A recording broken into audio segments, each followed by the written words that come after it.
आज मैं इस वीडियो में किचन वेस्ट से लिक्विड खाद बनाना बताऊंगी। समझिए ये कचरे ही है, कचरा समझकर हम लोग डस्टबिन में डाल देते हैं। जैसे आलू का छिलका, प्याज के छिलका, बहुत सारे छिलके निकलते रहते हैं। गोभी का छिलका भी, ठंड में बहुत सारे सब्जी के छिलके निकलते रहेंगे। देखिए टमाटर भी खराब हो गए हैं, सबको इकट्ठा कीजिए। एक दिन में तो इतने छिलके नहीं निकलते हैं किचन से, 2 दिन 3 दिन का निकलेगा, उसको इकट्ठा कीजिए। और फल का छिलका, अनार का छिलका, सेब का, बहुत कुछ फल का छिलके निकलते रहते हैं, संतरे का, इसको इकट्ठा कीजिए और लिक्विड खाद बनाइए। अब बहुत ही शक्तिशाली पोषक तत्वों से भरपूर ये लिक्विड खाद बनती है। अभी पौधों में डालने के लिए हम लोग वो बनाते ही रहते हैं कंपोस्ट। कंपोस्ट बनाने में थोड़ा टाइम भी लगता है, जितना भी जल्दीबाजी में बनाएंगे तो भी टाइम लग जाती है। लिक्विड खाद बनाने में टाइम भी नहीं लगता है। 1 हफ्ता तक भिगो के रखिए या 2 दिन 3 तक भिगो के डाल सकते हैं। केले के छिलका का हम लोग लिक्विड खाद अलग से बनाते हैं, सुखाकर पाउडर बनाते हैं पौधों के लिए। उसको एक साथ ही इस तरह टुकड़े टुकड़े कर कर इसमें भिगो दीजिए। बहुत ही शक्तिशाली एक खाद बनती है, पोषक तत्वों से भरपूर।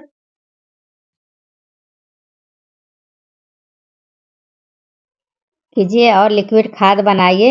ये डेली डालने के लिए भी बनती है और हफ्ता में 1 बार भी डालने के लिए बनती है, क्योंकि हम लोग पौधों में तरह तरह के खाद ढूंढते हैं डालने के लिए। ये बहुत ही सस्ता लिक्विड खाद बनेगी।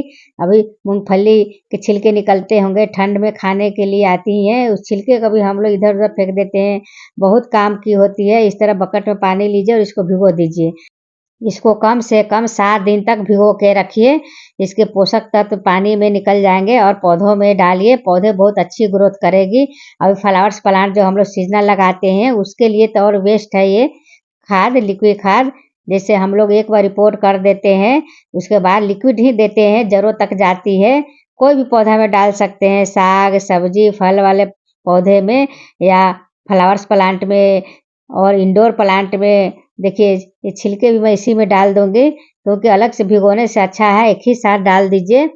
और उसके बाद इसको छान कर, छन्नी से छानिए, नहीं तो इस तरह भी छन जाते हैं। कोई भी टोकरी हो जालीदार, उसमें भी छन जाएंगे और पौधों में डालिए।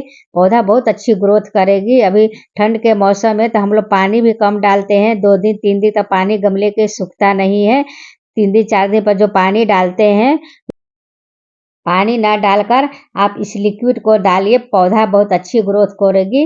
ठंड में भी हम लोग को खाद देना पड़ता है कोई भी पौधा में। देखिए मैं पहले से भिगो के रखी हूँ, उसको भी दिखाऊंगी पौधे में डालकर। देखिए इस तरह आप चाय पत्ती इसमें डाल सकते हैं, नीम खली भी थोड़ा डाल सकते हैं, ताकि फंगस नहीं लगे। अगर आपको डर लगेगा ऐसे हम इस तरह खाद नहीं डाल सकेंगे, फंगस लग जाएगा, डायरेक्ट नहीं डालेंगे, तो उसमें नीम खली आपके पास हो वो डाल दीजिए। इस तरह आप डालकर लिक्विड बनाइए। देखिए मैं इस बकेट में पानी कम है और भर लेती हूँ, क्योंकि पूरा बकेट भर जाएगी। और इसको कम से कम मैं 4-5 दिन तक भिगो के रखूंगी। 7 दिन तक भिगो के रखिए, उससे ज़्यादा दिन भिगो के रखेंगे तो और अच्छा है। जितना हम लिक्विड बनाएंगे उतना पानी इसमें भरकर 7 दिन से ज़्यादा भी इसको भिगो कर रख सकते हैं। थोड़ी बदबू आएगी, लेकिन बहुत शक्तिशाली ये खाद बनती है। पानी में भिगोया हुआ बदबू थोड़ा बहुत आएगी, इससे घबराने की ज़रूरत नहीं है। जैसे हम लोग कंपोस्ट बनाते हैं, कभी कभी कंपोस्ट खराब हो जाते हैं तो बदबू आने लगते हैं, इसी तरह लिक्विड खाद भी होता है। देखिए पानी इतना तक भर के छोड़ दूंगी और इसको मसलने की ज़रूरत नहीं है। मैं तो इसी तरह बता रही हूँ, जिस दिन आप पानी छानेंगे उस दिन मसल सकते हैं। देखिए मैं चाय पत्ती भी इसमें डाल दे रही हूँ, चाय पत्ती भी डाल देंगे, इसका भी अच्छी लिक्विड खाद बन जाएगी। चाय पत्ती तो हम लोग पौधों में डालते हैं, सुखाकर डालते हैं या पानी में भिगोकर लिक्विड करके डालते हैं। यूज किया हुआ चाय पत्ती या आप बिना यूज किए हुए चाय पत्ती को भी पानी में डालते हैं भिगोकर, उसका पानी छानकर डालते हैं, बहुत फायदा होता है। तो इसी में डालकर आप लिक्विड बनाइए और पौधों में डालिए। चलिए मैं लिक्विड बनाई हूँ उसको दिखाती हूँ और पौधों में डालकर भी दिखाऊंगी। ये बकेट को आप ढक दीजिए, अगर ढकने का कोई सामान हो इसके ऊपर से, ताकि ऊपर से कोई कीड़े वगैरह इसमें गिर जाएंगे तो ये लिक्विड खराब हो जाएंगे, इसलिए ढकना जरूरी होता है। शेडी एरिया में रखिए, धूप में नहीं। ऐसे भी आजकल धूप बहुत तेज तो निकलती नहीं है, फिर भी साइड एरिया में रख दीजिए, छाया जहाँ आती होगी, धूप नहीं आती होगी। उसके बाद ये लिक्विड बनती रहेगी, एक बनती रहेगी, दूसरा बना के रखिए। इस तरह बहुत सारे निकलते रहते हैं, एक निकलेगा दूसरा बनते रहेंगे। देखिए फ्लावर्स प्लांट में मैं इस तरह डालती है, गुलदाउदी भी खिल रहे हैं, इसमें मैं डालती हूँ। एक बनाती रहती हूँ, फिर दूसरा मैं बना के रख देती हूँ। एक तैयार हो जाते हैं, उसके पहले मैं दूसरा भी बना के रख लेती हूँ। इस तरह मैं बनाती रहती हूँ। देखिए गुलहर भी खिल रहा है। सभी पौधों में मैं इस तरह बना बना कर डालती रहती हूँ। कंपोस्ट हम लोग बनाते ही रहते हैं, उसको बनने में 1 महीना 2 महीना टाइम लगती है। इस तरह लिक्विड खाद अभी बनाकर डालिए, बहुत सस्ता खाद है। देखिए सभी पौधों में मैं डालती हूँ, ऐसा नहीं है। समय स्पेशल 1-2 पौधे के लिए बता रही हूँ। ये देखिए अमरूद के पौधों में अमरूद लग गए हैं। हमारे यहाँ बंदर बहुत आते हैं, अमरूद बचाना बहुत मुश्किल हो गया है। खासकर फ्रूट प्लांट छोड़ते नहीं है। देखिए इसमें 5-6 लगे हुए थे, एक दिख नहीं रहा है। इस पर वीडियो बहुत जल्दी बनाकर आप लोग के साथ शेयर करूंगी। फ्रूट वाले प्लांट को तो छोड़ते नहीं है बंदर। देखिए चंपा है, इसमें भी मैं डाल देती हूँ। सभी पौधों के लिए मैं लिक्विड खाद बनाती रहती हूँ और डालती रहती हूँ।